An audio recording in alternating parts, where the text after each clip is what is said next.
Olá, meus queridos irmãos, a graça e a paz do Senhor para todos vocês. Que alegria poder novamente estar aqui servindo a Jesus com vocês na Escola Bíblica Especial. Você se lembra qual foi o momento mais difícil que você passou na sua vida? Se você pudesse testemunhar o período mais crítico da sua história, o que é que você diria? Foi uma enfermidade pela qual você teve que passar? Foi a perda de uma pessoa muito querida? Ou uma notícia trágica? Às vezes, a vida fica difícil, mas a Bíblia tem respostas. Deus sempre tem uma palavra para nós. E sobre isso a gente vai conversar novamente nesta programação. Daqui a pouco, depois da vinheta. Fica com a gente, tá bom?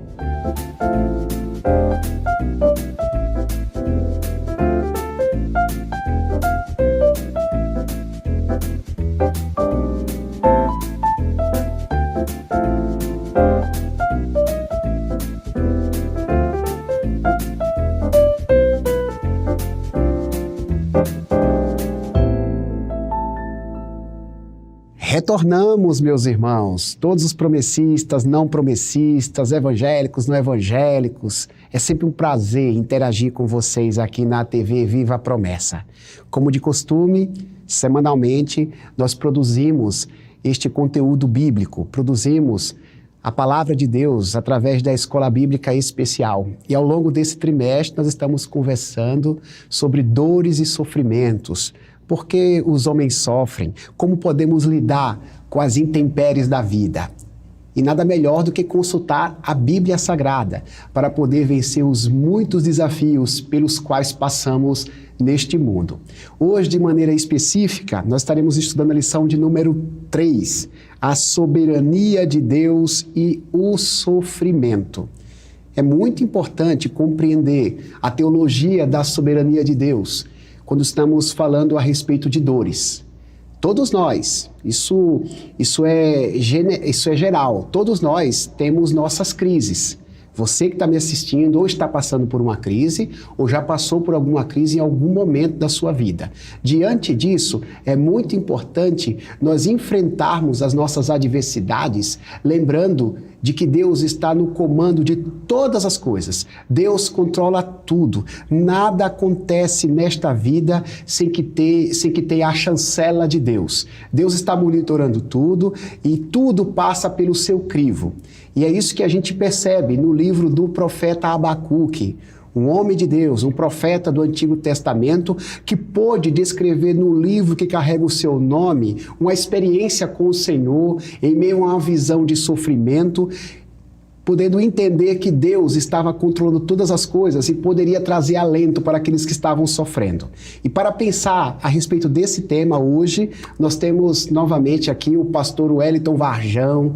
Que alegria, pastor, ter a sua presença, poder ouvir os seus comentários. Será uma satisfação enorme ter você aqui participando com a gente. Pastor Wellington, além de ser um comentarista aqui da Escola Bíblica Especial, também é um dos escritores das nossas lições bíblicas. Hoje, pastor Wellington, nós vamos falar a respeito da soberania de Deus e o sofrimento. E tem um texto base para servir de referência para a gente, que diz assim em Abacuque 2, versículo 4. Eis o soberbo, sua alma não é reta nele, mas o justo viverá pela sua fé. Palavras do profeta Abacuque, que tem tudo a ver com a lição de hoje.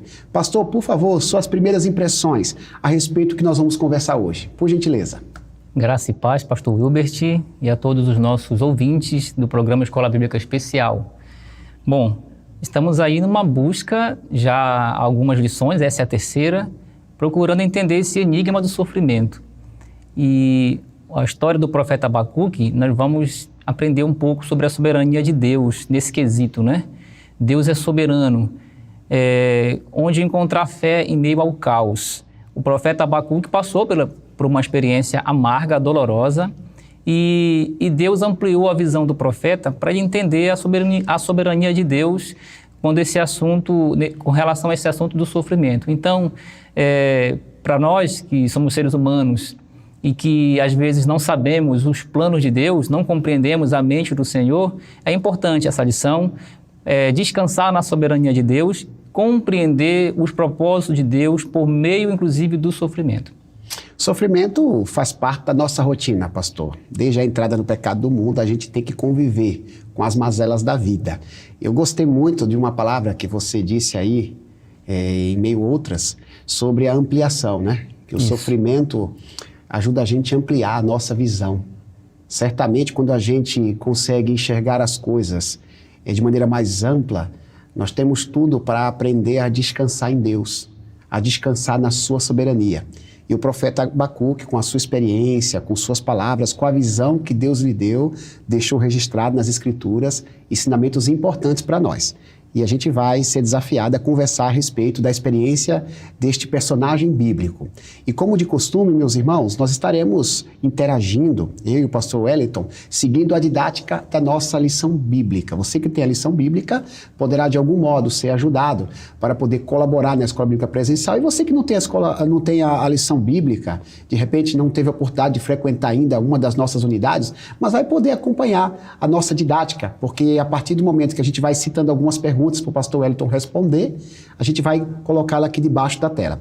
Pois bem, pastor Wellington, vamos lá, primeira parte da lição, a gente vai investigar sobre o que diz as Escrituras. E as Escrituras aqui, elas nos fazem uma abordagem através do nosso escritor da lição bíblica, onde a primeira pergunta da nossa lição diz o seguinte: com base em Abacuque 1, versículo de 1 a 4, lendo esse texto e com auxílio do conteúdo da lição, comente sobre o drama que o profeta estava enfrentando.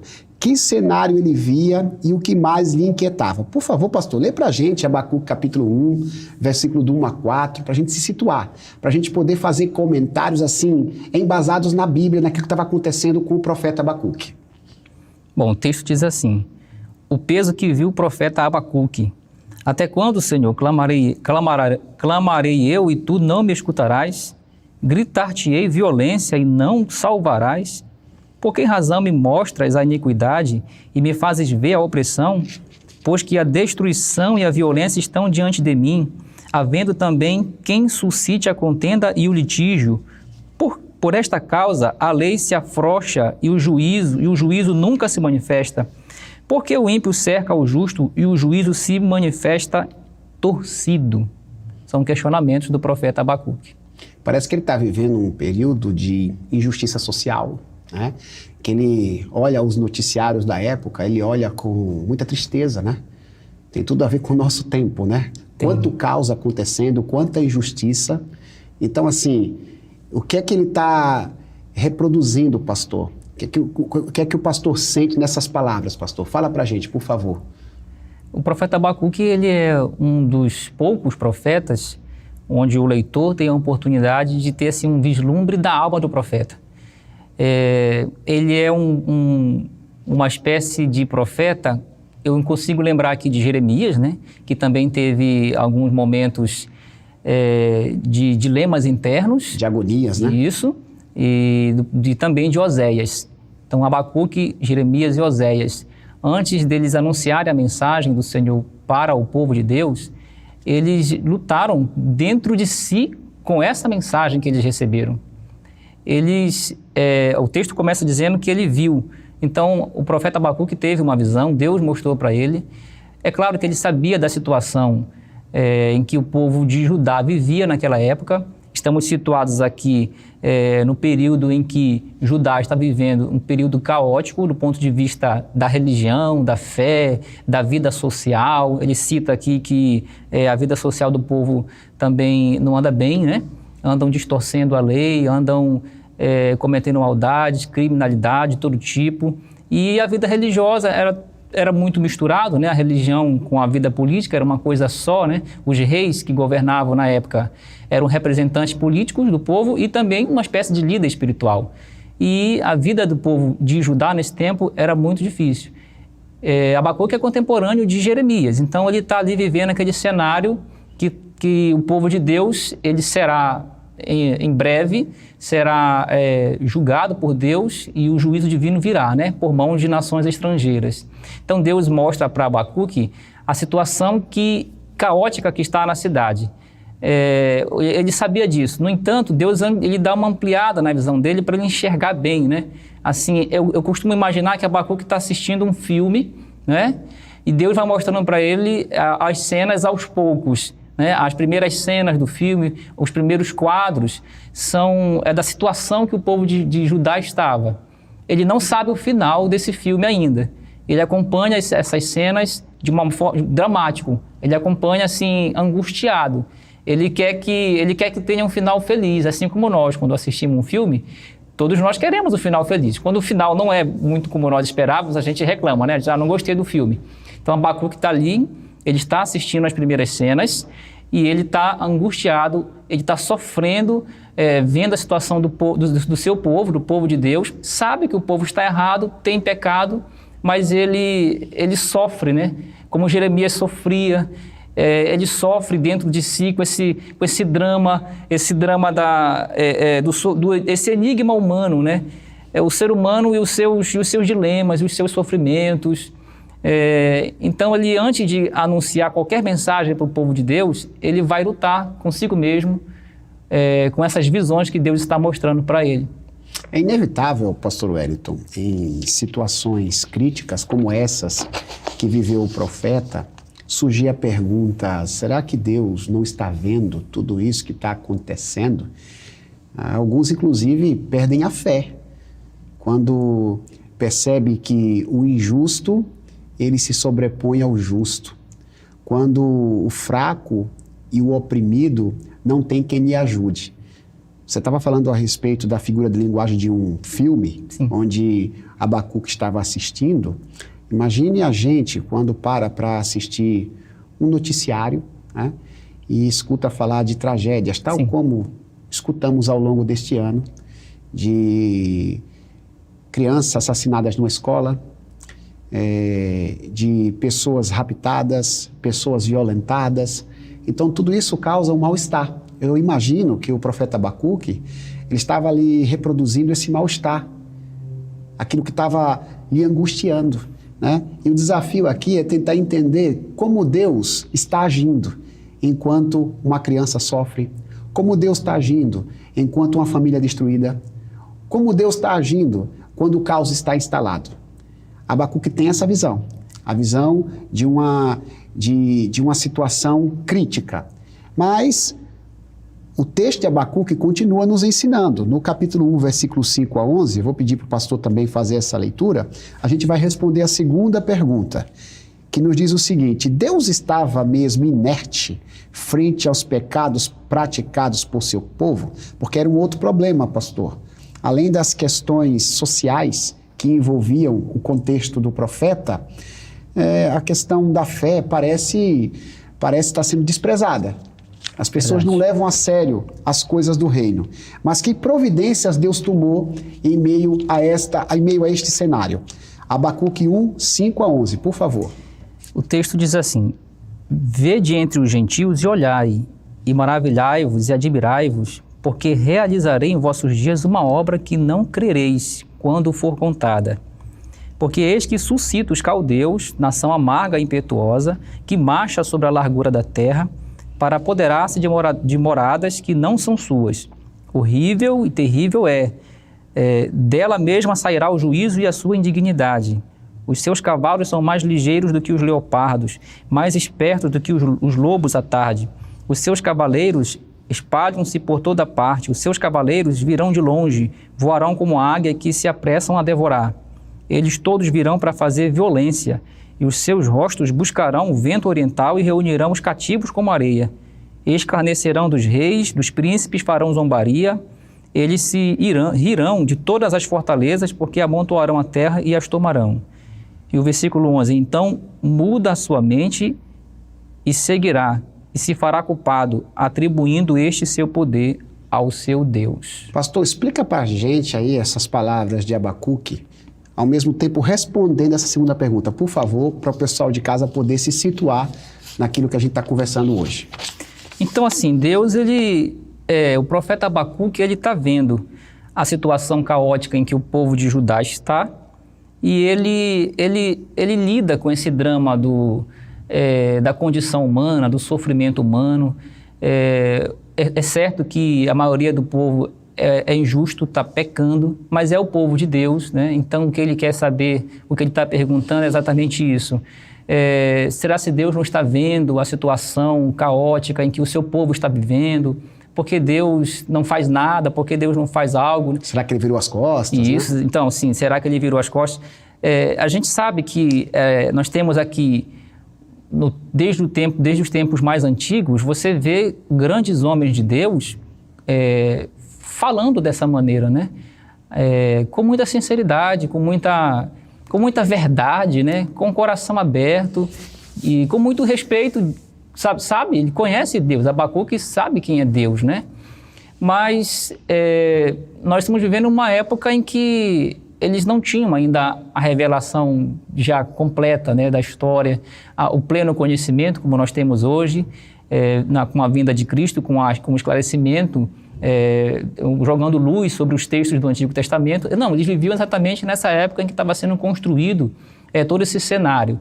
É normal você ver Gideão perguntando para Deus: Senhor, por que nos sobreveio esse mal? Se tu estás conosco, por que isso está acontecendo? Né? A gente costuma ver o resultado, né? Isso. Mas tem que aprender com os processos. Os homens de Deus tiveram processos dolorosos até alcançar os resultados que a Bíblia apresenta, né?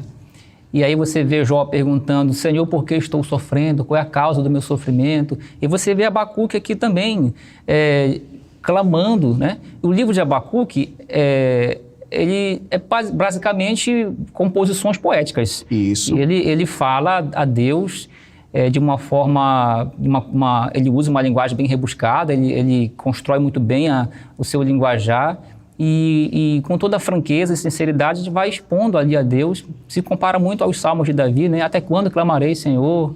Não me escutarás, né?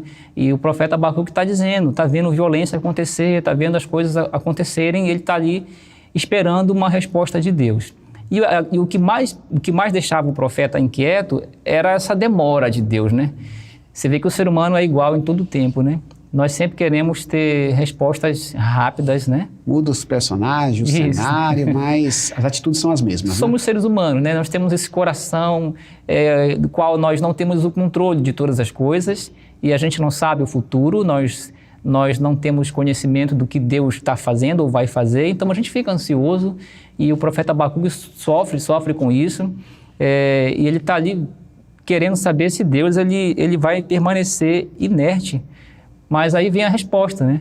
Deus mostra para ele, Deus está mostrando as cenas, né? As primeiras cenas, o pecado do povo. Depois Deus vai ampliar um pouco mais essa cena para o profeta Abacuque e vai mostrar que Deus não está inerte, que Deus ele já está agindo, inclusive, os propósitos de Deus já estão sendo colocados em ação, porque ele está trazendo as nações estrangeiras, os babilônicos já estão marchando, vindo em direção a Jerusalém. Eles serão usados por Deus como juízos de Deus. Eles virão para marchar contra Jerusalém, contra Judá, e o propósito aqui é trazer julgamento. Deus vai julgar a sua casa e vai julgar por métodos não convencionais, né? Isso é algo, assim, surpreendente, né? Quais providências Deus tomou? Deus tomou essa providência. Na sua soberania, aliás, o tema dessa lição, né? Na sua soberania, Deus tomou esta providência. Ele vai tratar o pecado de Judá como um remédio amargo, na sua maneira. É como o pai vai dar o remédio amargo para o filho, não quer, mas esse é o método. Então, Deus, na sua soberania, usará um método não convencional e que a gente vai ver na próxima pergunta, não vai agradar muito ao profeta Abacuque essa forma como ele vai tratar ali o povo de Judá. Na lição número 1, pastor, a gente aprendeu que o sofrimento é resultado da escolha dos homens. Sim. Né? A partir ali da decisão de Adão e Eva, o sofrimento se generalizou e ainda hoje, né? O sofrimento é causado pelo mau uso da liberdade dos homens. E, ao que tudo indica, pelas palavras de Abacuque, os próprios judeus eram causadores de injustiças e sofrimentos ali na nação. Então, Abacuque vê o caos instalado e fica na expectativa. Como é que Deus está vendo tudo isso? se o seu próprio povo é causador da dor, é quem causa a tristeza. Então, eu gostei da sua frase, né? Deus usa métodos não convencionais. Deus pega uma nação pagã para que essa nação pagã julgue os opressores que estão no meio do povo de Deus. Deus está agindo do seu modo. A Bíblia e a lição estão nos mostrando que Deus ele está observando e ele vai agir. Talvez Abacuque esperasse que Deus intervisse de outro modo. Sim. Talvez levantando ali um novo juiz, tal como Gideão, entre outros que a Bíblia menciona. Não, Deus pega uma nação estrangeira, essa nação estrangeira vai entrar, a nação escolhida por Deus, vai julgar e vai de alguma maneira intervir naquilo que estava acontecendo. Sim. Na terceira pergunta, pastor, como você disse, né, que Abacuque e Jeremias eram contemporâneos, tem um texto aqui bíblico de Jeremias 25, versículo 9, que eu gostaria de fazer a leitura para a gente poder responder a seguinte pergunta. Como Abacuque reagiu à notícia da intervenção divina? O que tal intervenção colocou em evidência? Jeremias 25, versículo 9, diz assim: E eis que mandarei buscar todas as tribos do norte, diz o Senhor, como também a Nabucodonosor, rei da Babilônia, meu servo. Olha como Deus chama Nabucodonosor, um rei pagão. E os trarei contra esta terra, contra os seus moradores e contra todas estas nações em redor. E os destruirei totalmente, e os porei por objeto de espanto, e de assobio, e de ruínas perpétuas. Deus está dizendo que vai intervir, chama Nabucodonosor de seu servo, né? Talvez nem o mais realista ou pessimista dos judeus chamaria Nabucodonosor de servo de Deus, mas é assim que Deus o apresenta. Então a pergunta aqui é essa, pastor: como Abacuque reagiu à notícia da intervenção divina e o que tal intervenção colocou em evidência? Por favor. Vou usar aqui uma expressão, né? Abacuque reagiu com o inconformismo santo, né? Ele se opõe ali àquele método que Deus vai utilizar, né? Mas ele sabe que Deus, ele é Deus. Ele é conhecedor da história do seu povo. Ele sabe que Deus, ele faz a sua vontade, ele é soberano. Ele, a princípio, não... É como se ele dissesse, poxa vida, não esperava por essa, né? Mas Deus vai trazer, Deus vai usar dessa forma o tratamento. E o que leva Abacuque a dirigir a Deus um outro lamento, uma outra oração. O livro dele são alguns lamentos, né? Alguns poemas escritos em forma de lamento. São orações angustiantes. E após ouvir essa resposta de Deus, essa intervenção divina, o profeta Abacuque, ele faz uma nova oração a Deus. E a oração que ele faz tudo bem, Deus vai tratar do seu povo, vai punir o seu povo, mas e os babilônicos? E os caldeus? E eles vão ficar também sem punição? Mas eles são mais injustos do que o povo de Judá. Essa é a expressão que ele usa, né? O povo de Judá é mais justo do que eles. Então, ali ele vai colocar diante de Deus mais um dilema da sua alma. E o dilema é esse, né? Essa diferença, se Deus não vai fazer diferença entre aquele que é o seu povo e aquele que não é. Entre aquele que serve a Deus, apesar dos seus erros e pecados, e aqueles que estavam dizendo assim, eles vão contar essa vitória que eles vão ter sobre Judá, eles vão atribuir isso ao Deus deles. Olha o problema aí, né?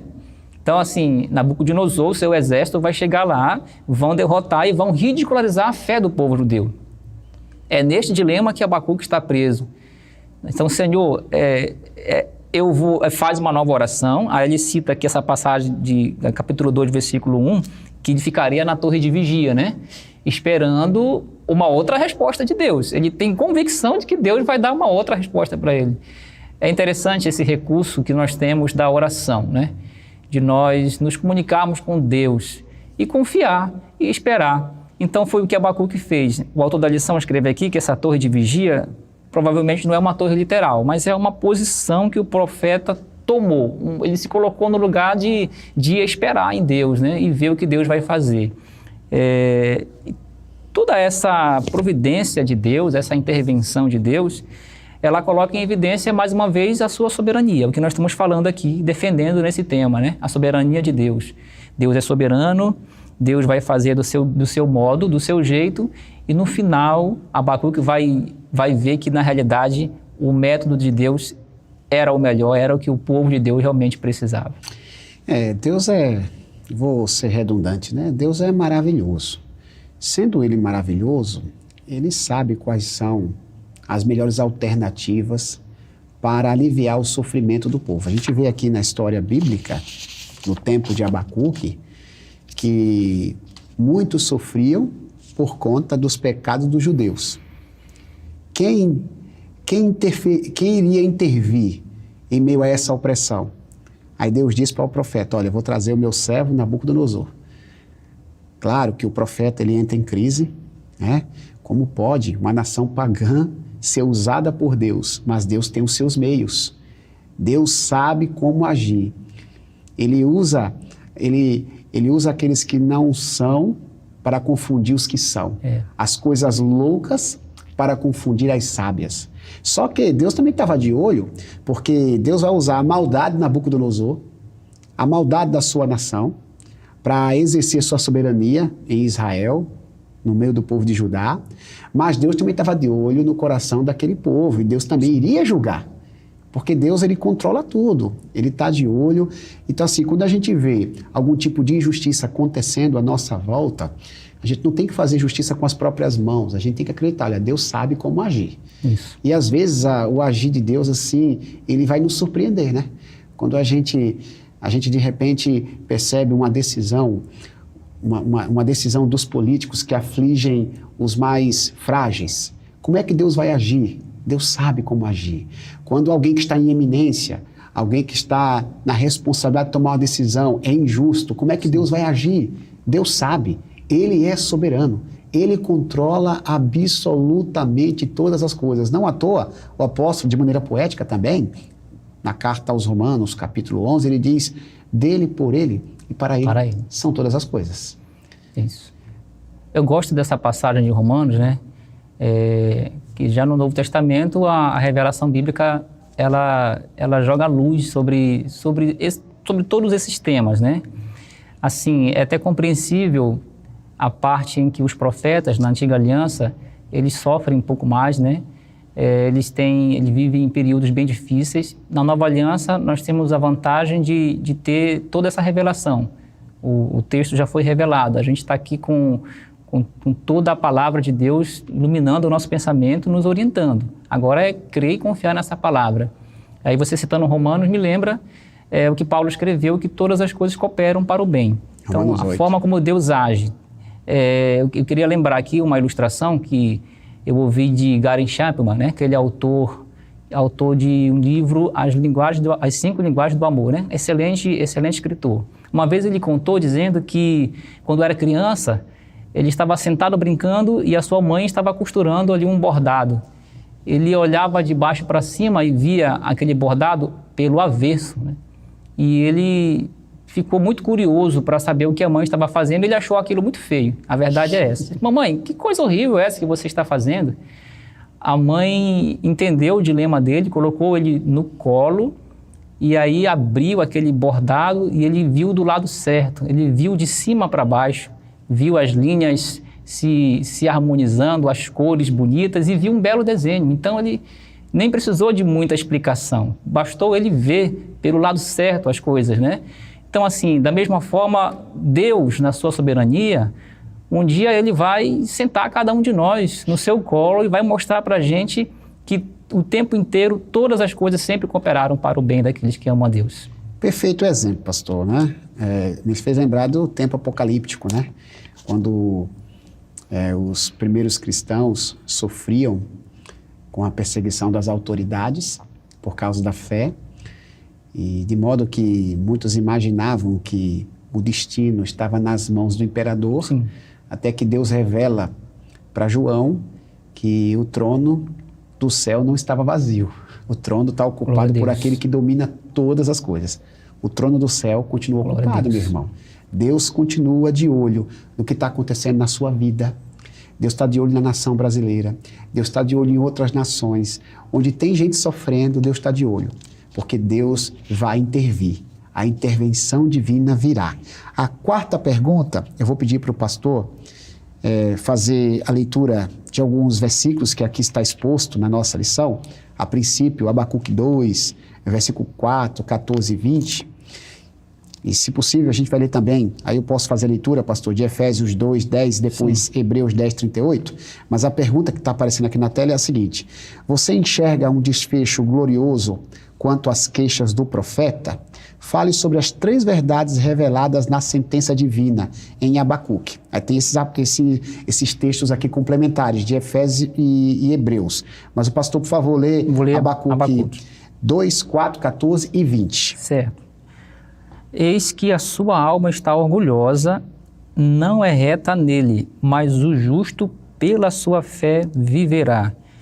Versículo 14 e 20. Porque Isso. a terra se encherá do conhecimento da glória do Senhor, como as águas cobrem o mar. Versículo 20.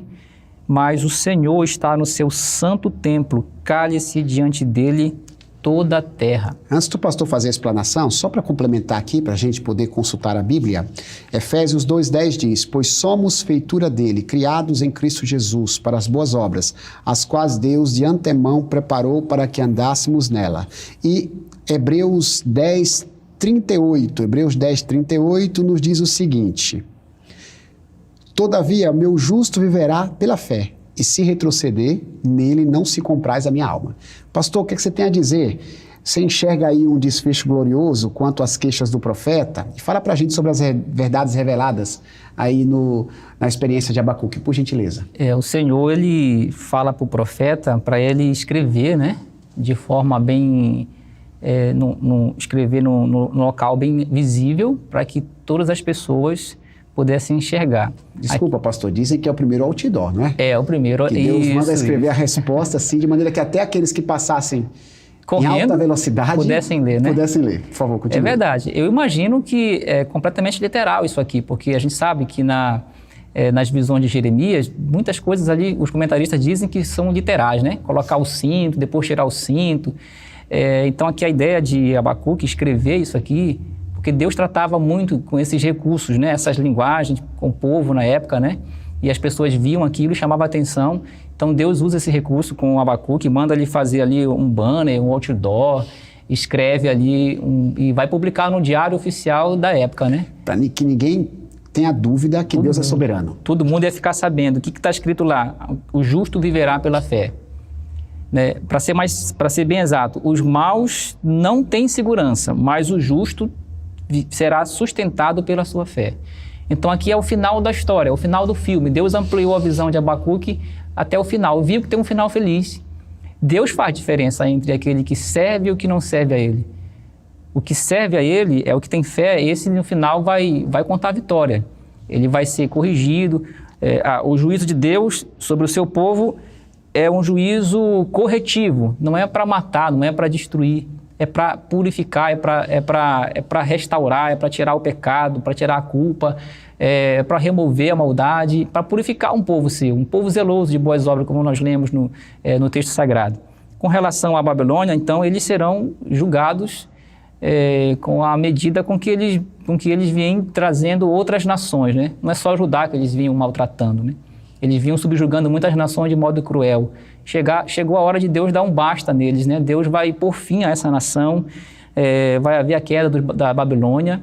E o profeta Abacuque, então, ele recebe essa visão. Só que Deus fala para ele esperar, né?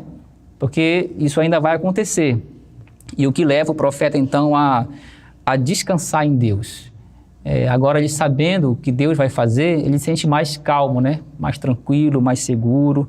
Aí vem aqui as 3 verdades que foram expressas aqui com relação a esse desfecho glorioso. Primeiro, o soberbo será condenado pelos seus pecados. Desde que nós conhecemos o mundo, Deus ele nunca deixou de ser justo. Quem é soberbo, quem é pecador, ele vai, de fato, receber a sua recompensa. Até no Novo Testamento, Jesus fala sobre isso o tempo inteiro, né? Com a medida que vocês mediram, vocês serão também medidos. Deus vai tratar todo mundo de modo justo. A segunda verdade aqui, a sentença divina, o justo é absolvido pela sua fé. A fé tem sido o sustento daqueles que confiam em Deus. Ter essa fé em Deus faz toda a diferença, né? Os caldeus iam atribuir a vitória aos deuses deles, mas os deuses deles não são deuses, não podem salvar. Mas quem tem a Deus e quem confia nesse Deus tem resultado, né? Tem resposta. Essa fé aqui é uma fé que encontra em Deus ali um aliado. E a terceira sentença é que a glória de Deus é revelada como um justo juiz. Deus é o justo juiz. Deus, ele, na sua soberania, ele age. Aparentemente, Abacuque estava ali questionando o que estava acontecendo, mas Deus tinha um controle o tempo inteiro de toda a situação. Ele estava dando corda para as nações pagãs, né? Estava deixando eles irem até onde ele permitia, mas ia chegar um tempo que Deus ia puxar isso, né? Ia amarrar, fazer um nó e mostrar que ele é o Senhor, ele é justo. O texto diz aqui, ó, Deus está no seu santo templo e cale-se diante dele toda a terra. Então, quando Deus começa a agir, todos ficarão sabendo que ele sempre foi Deus na história. No texto complementar, um deles é o texto de Hebreus, fala que nós não devemos retroceder, né? Isso. Eu penso, pastor Wellington, que a lição de hoje, com base nas falas e nas visões de Abacuque, também está nos ensinando a não perder a fé em meio ao caos. A gente tem que confiar. A nossa fé, ela é provada nos momentos difíceis. Sim. Os momentos de escassez, eles são importantes para medir o nosso grau de confiança no Senhor. Isso. Não à toa, o próprio profeta, no final do seu livro, diz que ainda que não haja fruto na videira, ainda que não haja gado no curral, ainda que o produto da oliveira minta, contudo eu exaltarei no Deus da minha salvação. Ele diz no versículo 17 do capítulo 3. Então, assim, nós temos que fortalecer a nossa fé nos tempos de escassez. Os tempos mais críticos são os tempos que Deus tem nos dado para o fortalecimento da nossa vida espiritual. Não há sombra de dúvidas disso.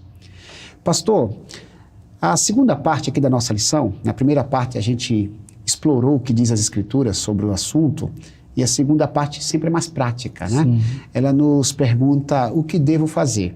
Tem duas colocações aqui do autor da nossa lição, as quais eu gostaria de citá-las para que o pastor pudesse também dar o seu parecer. Diante do sofrimento, ore com sinceridade a Deus. Diante do sofrimento, descanse na soberania de Deus. Tem duas propostas aqui, né? Sim. A oração e o descanso. O que é que o pastor tem a nos falar a respeito? Orar e confiar, né? Orar e descansar em Deus. Eu queria ler aqui, Abacuque 3,16, portanto, vou esperar tranquilo o dia que Deus castigará aqueles que nos atacam. Já está no capítulo 3, Abacuque já recebeu do Senhor a visão completa, já sabe que Deus vai julgar a Babilônia e que Deus vai tratar o seu povo para o bem. Deus vai fazer aquilo, mas o Senhor, ele ama o seu povo, ele vai restaurar o seu povo. Então, Abacuque vai esperar nisso. Já fez a sua oração, já entregou na mão de Deus, Deus disse, tudo bem, então Deus vai agir. Então, agora o que Abacuque precisa fazer é isso, eu vou esperar aqui em Deus. Deus vai escrever o final dessa história e essa é a lição para cada um de nós. Essa oração confiante, né? É você colocar diante de Deus e entregar a Ele, né? É como aquela experiência que uma vez eu vi Billy Graham falando, né? O pai deu uma moeda de $1 para o filho. O filho ficou muito feliz com aquela moeda, né? E então o pai disse assim, filho, eu vou guardar para você essa moeda para quando você precisar, você vem e pede para você comprar alguma coisa. Mas o filho estava tão empolgado com aquela moeda que disse, não pai, quero guardar eu mesmo no meu próprio bolso, quero ficar com ela. E o pai deixou. O filho passou o dia brincando. O que aconteceu? Perdeu a moeda. Era melhor no bolso do pai, não era? Ele volta desesperado dizendo para o pai que havia perdido. era melhor no bolso do pai, né? Então, essa ilustração, ela mostra exatamente isso. Às vezes, nós não queremos confiar na mão do nosso pai de verdade esta situação, este problema, este dilema. Às vezes, a gente fica alimentando esse dilema. A gente fica sofrendo com esse negócio. A gente ora, mas no outro dia a preocupação continua na cabeça. Então isso não é entregar na mão do Pai, né? Em oração sincera e esperar e confiar. Não é. Confiar em Deus, descansar em Deus, é você saber que você tem problemas para solucionar, dilemas a enfrentar, mas você colocou essa preocupação na mão dele. O apóstolo Pedro fala, né? Lançar sobre ele toda a nossa ansiedade. Porque ele tem cuidado de nós. Ele cuida. Se você fizer isso, como Abacuque fez, né? É por isso que Abacuque escreve um dos poemas mais belos do Antigo Testamento, que é os versos 17 e 18 do capítulo 3, né? Ele fala algo maravilhoso, que é esse ainda que, né? Ainda que a figueira não floresça, ainda que falte tudo, eu continuarei me alegrando no Senhor. Como alguém pode se alegrar em meio a um caos, como ele estava vivendo? Só aquele que de fato confia verdadeiramente em Deus. Esse é o desafio para nós nesta lição, confiar na soberania de Deus, alegrar-se nele, esperar nele, sabendo que ele cuida de cada um de nós. Não é fácil, mas o sofrimento, ele é uma oportunidade da gente crescer na presença de Deus, aumentar a nossa confiança no Senhor. Não à toa o apóstolo Paulo diz que nós não devemos andar inquietos por coisa alguma, antes apresentarmos a Deus as nossas necessidades. Então, a oração faz muito bem nos momentos mais difíceis que a gente passa. Meu irmão e pastor Wellington, muito obrigado. É uma satisfação ter a sua companhia. Obrigado, que Deus continue dando sabedoria, abençoando sua família, abençoando seu ministério. Até a próxima, obrigado, se o Senhor nos permitir. Amém. Você que está em casa, antes da gente finalizar essa lição de hoje, eu quero orar por você. A oração, conforme vimos na lição exposta na programação de hoje, revela a nossa confiança na soberania de Deus. Quando a gente ora, a gente coloca na mão do Senhor aquilo que nós não podemos fazer. Orar significa descansar em Deus. É entregar na mão do Senhor. Tem coisas que compete a nós fazer, mas tem coisas que não está no nosso alcance. O que não está no nosso alcance tem que ser colocado na mão daquele que tudo pode. Ore comigo, por favor, feche seus olhos, onde você estiver agora, eu vou abençoar a sua vida em oração. Meu Deus e meu Pai, bendito seja o teu nome. O Senhor é o Deus do profeta Abacuque, é aquele que se revelou a este homem de Deus milhares de anos atrás, trouxe conforto à sua alma, fez ele perceber que os sofrimentos não passam despercebido aos teus olhos. O Senhor está atento, o Senhor julga a causa do fraco e do oprimido. Quantas vezes pessoas que estão me assistindo estão nesta situação, estão sendo oprimidas e fragilizadas, mas o Senhor está vendo tudo e no tempo oportuno o Senhor virá, o Senhor resolverá, o Senhor interferirá. Colocamos em tuas mãos tudo aquilo que nos causa dor, que a tua bênção traga paz aos corações destes que estão em casa, que esse conhecimento da palavra nos faça crescer na graça e no conhecimento de nosso Senhor e Salvador Jesus Cristo. Obrigado por tudo, ó Deus. Na autoridade do teu Filho Jesus nós oramos e já agradecemos. Amém e graças a Deus. Meus amados, um forte abraço a todos vocês. Obrigado pela sua audiência. Não se esqueça de se inscrever no canal, de curtir e de compartilhar a nossa transmissão. Até a próxima, se assim Deus nos permitir.